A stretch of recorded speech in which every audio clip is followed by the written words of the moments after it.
times long. You ready? You Introduce your fly. introduce You my want to fly. sit here? This is good.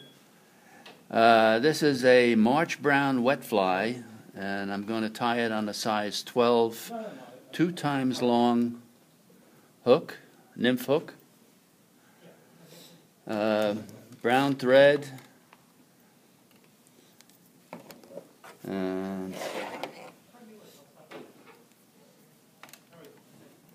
So I kind of cover the shank with thread. Now I'm going to put on some tailing material, which I'm going to use Coq de Leon. You could use, a whole host of different tailing materials. I just happen to like Coq de Leon. Which March Brown is this? Wet Spider? fly. No. Just wet. Yeah, this is just a wet How's fly. the wet different than the spider?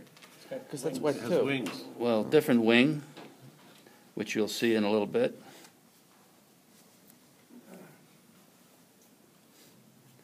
And I grab a kind of a cluster of,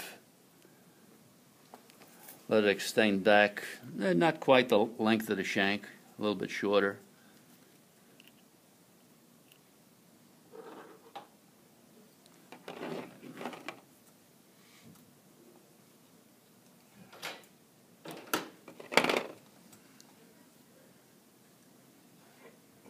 I'll run this back to where the barb was. I did debarb the hook before I put it in there.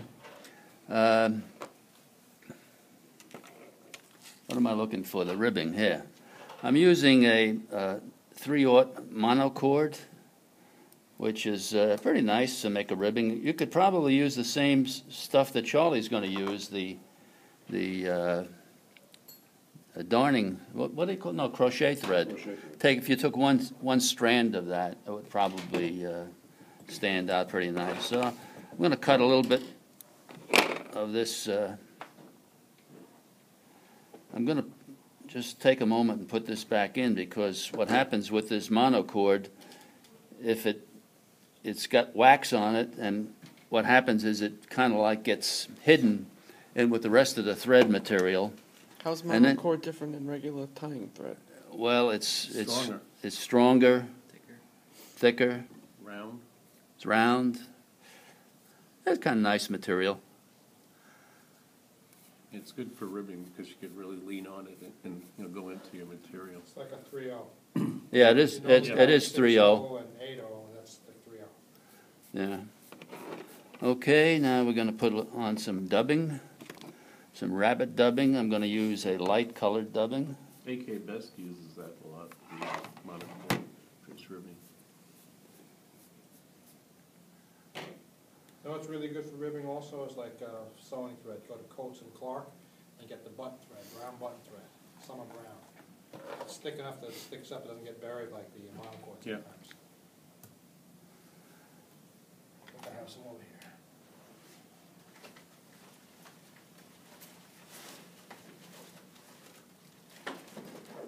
I'm going to run this up to about the 3/4 point or something like that. Leave about a little more than 1/8 of an inch. I think I said 3/16 of an inch in the write-up, but that was just a hot guess at the time when I was doing the write-up. But who's measuring? But who's measuring, right? This is like a thread that's really good for ribbing.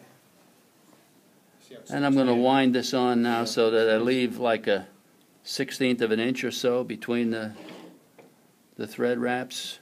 Shows up pretty nice. If you put too much dubbing on, it kind of gets buried, in the dubbing. So you don't want to put it on too heavy. Dubbing, that is.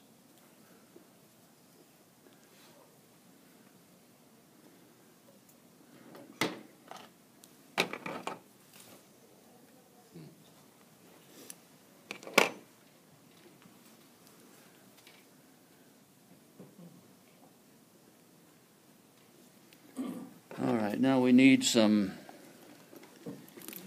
other material.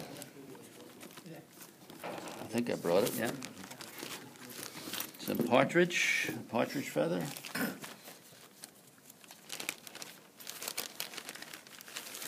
My picked over, Put that on before the wing? yeah. Okay. It's not gonna be wrapped, it's going to be put in as a beard, yeah.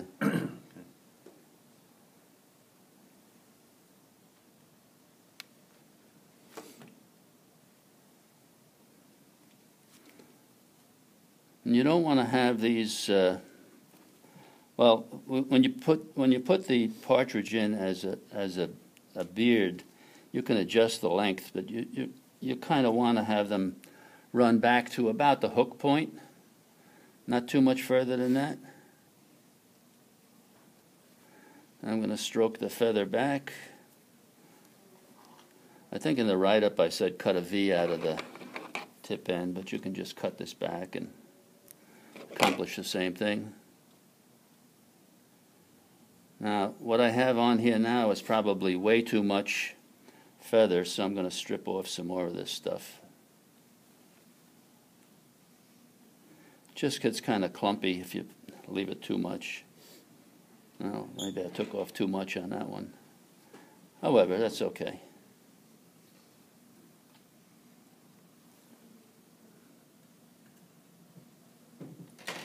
I'll tie this in not too tight so that I can pull it back. See, right now those fibers are too long, so I want to pull it back a bit.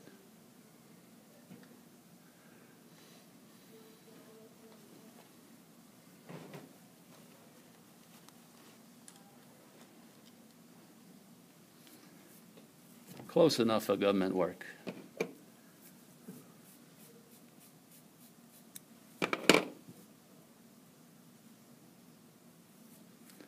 I'm just going to build up this head area a little bit for the wing.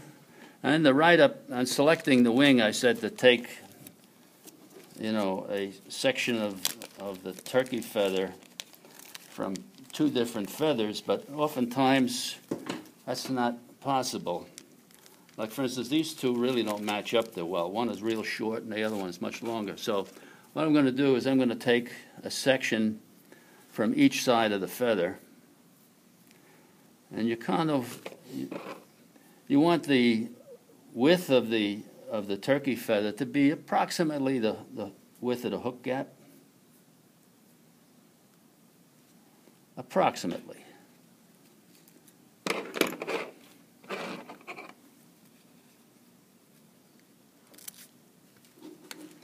There's one.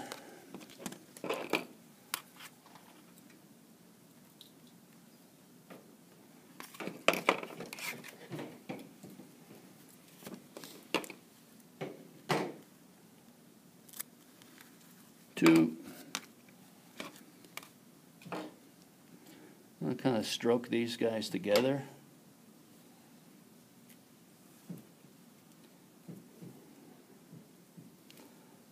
I don't know, I guess some people probably assemble these with the